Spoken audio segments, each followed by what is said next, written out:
આચાર્ય સાહેબ, એસએમસી સભ્યશ્રી તથા વાલા શિક્ષક મિત્રો અને 1 થી 7ના બાળકો તથા આજે પોતાની આગળની ઇમારત બનાવવા અહીંયાથી નીકળેલા એક કદમ આગળના ધોરણ 8ના મારા વાલા વિદ્યાર્થીઓ, આજે જ્યારે તમે પ્રવેશ લીધો હતો અને જ્યારે અહીંયાથી જાઓ છો ત્યારે બંને વસ્તુમાં કોમન વસ્તુ છે કે તમે રડતા હતા. જ્યારે આવતા હતા ત્યારે સ્કૂલમાં આવવા માટે, સ્કૂલમાં બેસવું નહોતું એટલા માટે રડતા હતા. આજે જાઓ છો ત્યારે તમને સ્કૂલ છોડીને જવાનું નહોતું એટલા માટે રડી ના શકાય, દેખાય ના આંસુ, પણ અંદર લાગણી તો અનુભવાય. બીજી વાત કરીએ તો આપણા જીવનની અંદર જેમ તડકો અને છાંયડો આવે છે તેવી રીતે પ્રવેશ અને વિદાય એ આપણા જીવનનો એક ભાગ છે, જે આપણે આ ભાગને પૂરો કરી અને આગળ વધવાનું છે.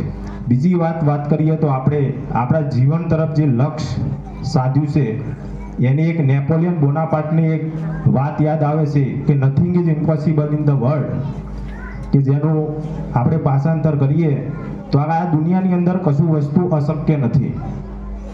તો જો તમારું લક્ષ્ય સાચું હોય અને તમે એ બાજુ તમે સખત પ્રયત્ન કરો તો સરળતાથી તમે સફળ થાવ. તેનું આપણે એક ઉદાહરણ લઈએ તો એક જંગલની અંદર એક નગર હતું. એ નગરની અંદર એક રાજા રહેતો હતો. એ રાજાને કોઈ સંતાન નહોતું.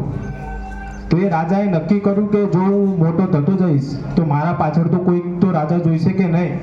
તો એને નગરની અંદર દંડોરો પીટાવ્યો કે ભાઈ એક રાજા બનાવવાનો છે તો આપણે હરીફાઈ રાખીએ, 2 કિલોમીટર દોડીને આવવાનું છે. કેટલા કિલોમીટર? 2 કિલોમીટર.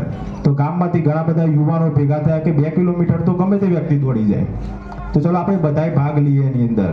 તો રાજાએ કોમ્પિટિશન રાખી અને 2 કિલોમીટર દોડની શરૂઆત કરી. ત્યારે રાજા બહુ બુદ્ધિશાળી હતો. એ રાજા બુદ્ધિશાળી હતો. તેને જેમ જેમ દોડ ચાલુ થઈ તો પહેલી જગ્યાએ જ્યારે દોડ ચાલુ થઈ તો ત્યાં એને શું કર્યું, જમવાનો નાસ્તાનો સ્ટોલ બનાવ્યો. તો ઘણા બધા જણા હતા એની અંદર સ્ટોલમાં નાસ્તો કરવા જતા રહ્યા. એમાં બાકી રહી ગયા, થોડા આગળ ગયા તો પછી મીઠાઈની દુકાન આવી.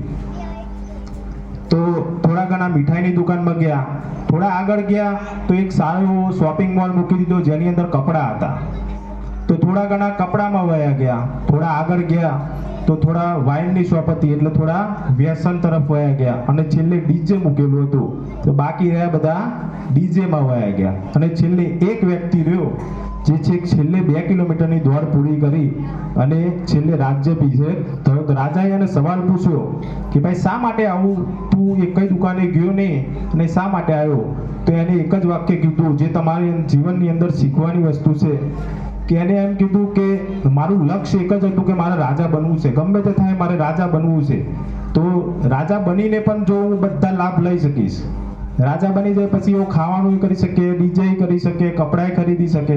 એટલે જો તમારું લક્ષ્ય સાચું હશે તો જીવનની અંદર તમને ગમે તેવી મુશ્કેલી આવે તે મુશ્કેલીને બહાર પાડી અને પોતાનું જીવન એ સુખી બનાવવાનું. અને શિક્ષણથી એવું જરૂરી નથી કે આપણે પૈસા જ કમાવા. શિક્ષકથી આપણે આપણા સંસ્કારો, આપણા માતા પિતાનું માન સન્માન જાળવી રાખવા માટે આપણે સતત મહેનત કરવાની. અને આજે આપણી તરફથી વિદાય લઈ રહ્યા છીએ ચંદુ સાહેબનું કહેવું ખૂબ ઘટે અને એમના તરફના 2 ખાલી શબ્દો કહું તો આજ સુધી મેં એમને અનુભવેલું કે ગમે તે કામ હોય, કદાચ અમે યંગ બેસી રહ્યા છું પણ એવા ઊભા થઈને એમને ચણતર કામ કરતા મેં જોયેલા છે, પંખા ઉતારતા જોયેલા છે. એટલા વાર શાળાની અંદર ઘણું બધું યોગદાન આપેલું છે જે આપણે એના માટે કરેલું ખૂબ ઘટે અને આ શાળાને એમની ખૂબ ખોટ વર્તાશે.